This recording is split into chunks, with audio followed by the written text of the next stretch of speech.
शिवसेनेचे माजी खासदार गजानन बाबर यांनी आज भाजपमध्ये प्रवेश केला। मुख्यमंत्री देवेंद्र फडणवीस यांच्या उपस्थितीमध्ये बाबर यांनी भाजपचा शेला अंगावर घेतला। लोकसभेला तिकीट नाकारल्यापासून बाबर पक्ष नेतृत्वावर नाराज होते। लोकसभेच्या निवडणुकीवेळी त्यांनी पक्ष सोडला होता। पक्ष सोडताना त्यांनी उद्धव ठाकरेंनी तिकिटासाठी पैसे मागितल्याचा आरोप केला होता। त्यामुळे गेल्या 2.5 वर्षांमध्ये ते शिवसेनेपासून आणखीच दूर गेले होते।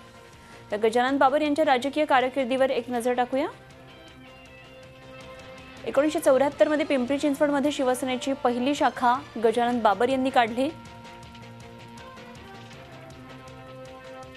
1995 आणि 1999 मध्ये सेनेच्या तिकिटावर त्यांना आमदारकी मिळाली।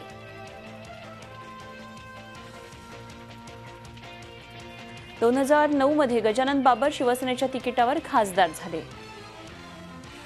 2014 मध्ये मात्र तिकीट नाकारल्याने शिवसेनेतून बाबर बाहेर पडले। त्यावेळी शिवसेनेच्या उमेदवाराविरोधात लक्ष्मण जगताप यांना त्यांनी पाठिंबा दिला। झी 24 तास रहा एक पाऊल पुढे।